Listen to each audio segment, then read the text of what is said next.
بسم اللہ الرحمن الرحیم فاسألوا اہل الذکر ان کنتم لا تعلمون۔ علماء سے پوچھو اگر تمہیں علم نہیں ہے۔ آج ایک بہت خصوصی اور اہم جواب کے لیے میں حاضر ہوا ہوں۔ کچھ دنوں سے اعتراض کیا جا رہا ہے تحریک لبیک پاکستان لبیک یا رسول اللہ TLP پر کہ انہوں نے دیوبندیوں کے ساتھ اتحاد کر لیا ہے۔ مختلف دوستوں نے سوالات کیے، تو آج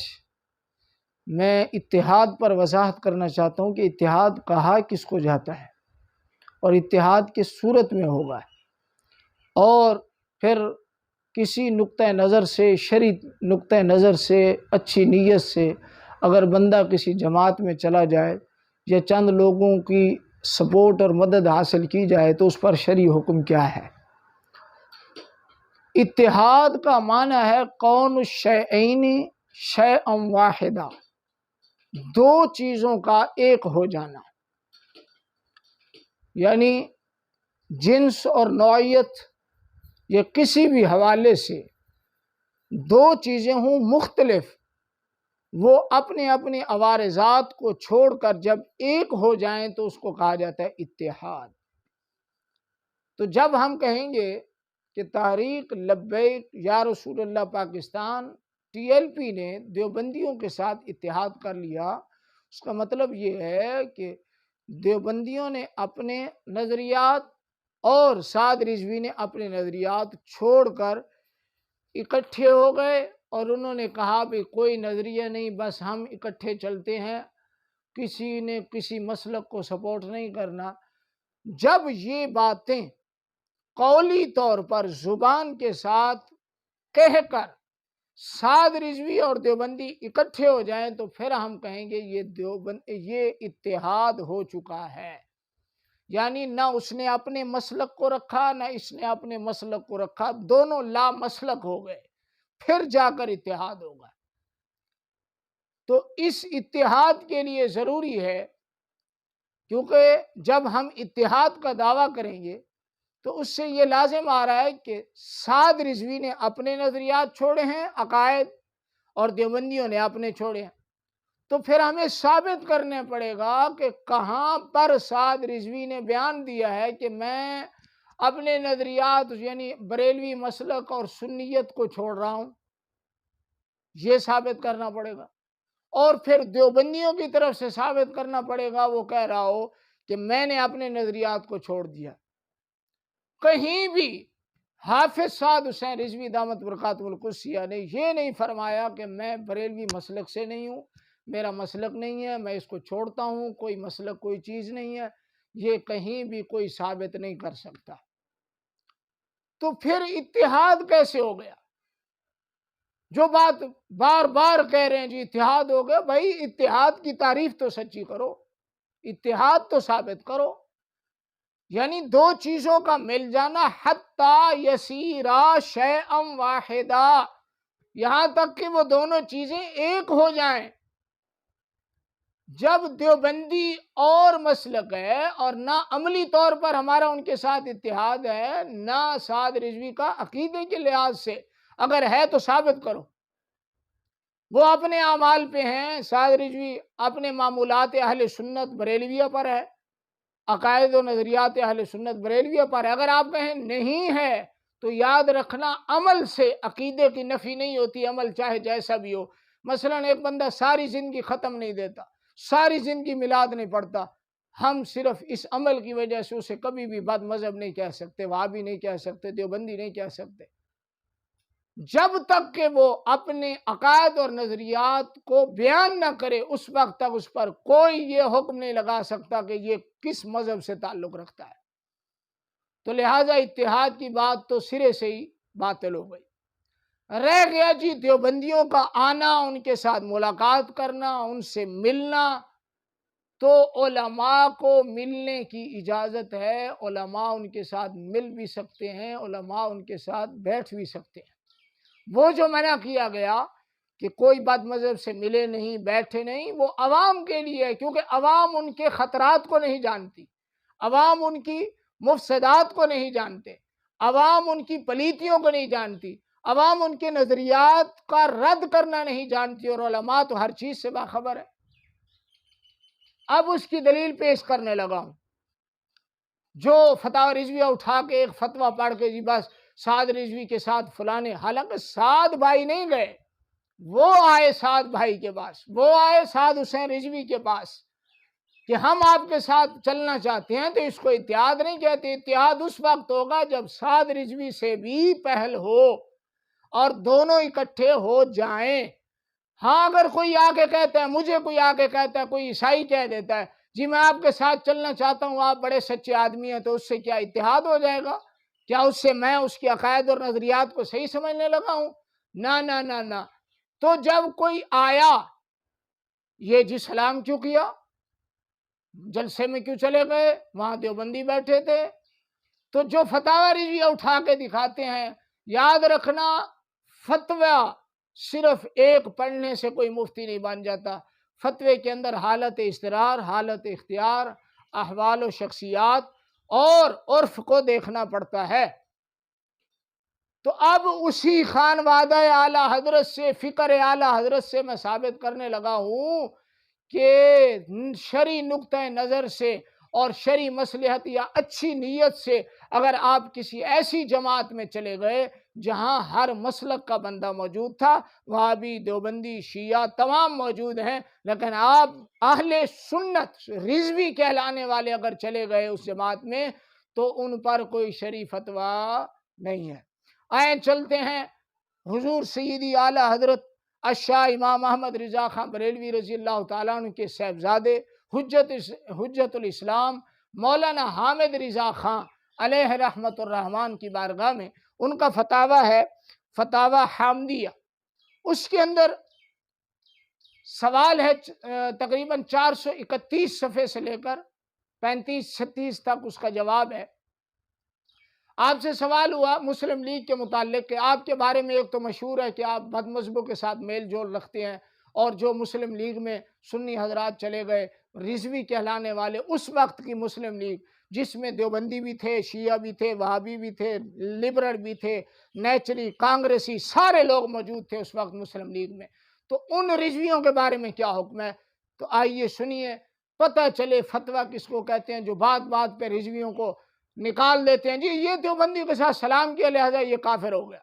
یہ جی اعلیٰ حضرت کا غدار ہو گیا۔ اب اعلیٰ حضرت کے بیٹے سے پوچھتے ہیں کہ غدار کون ہے؟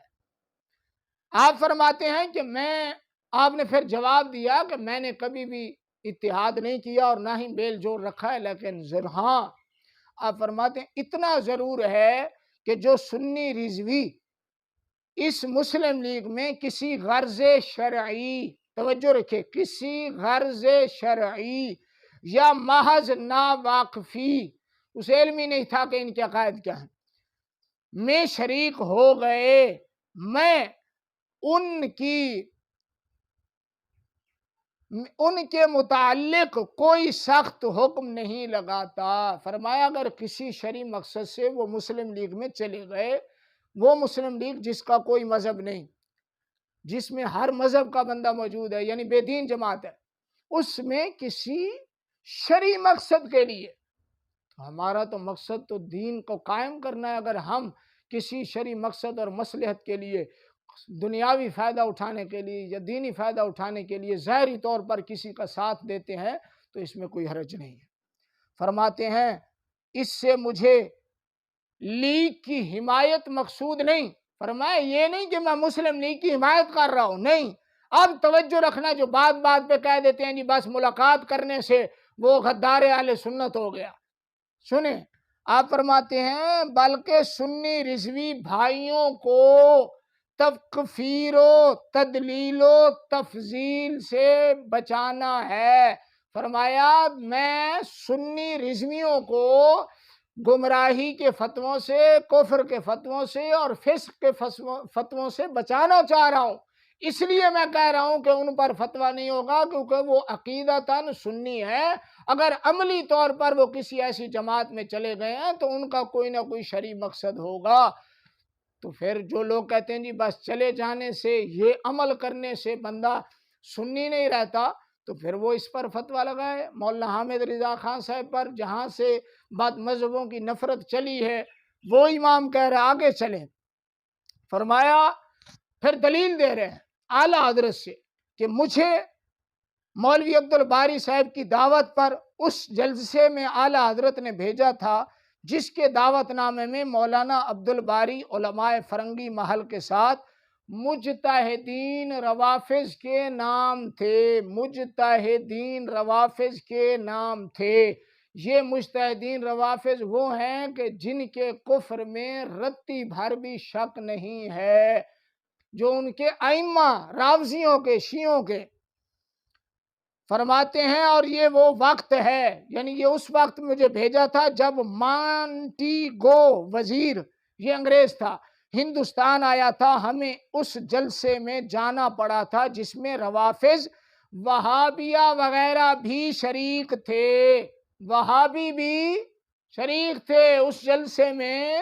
جانا پڑا، یعنی ہمیں مجبوری تھی،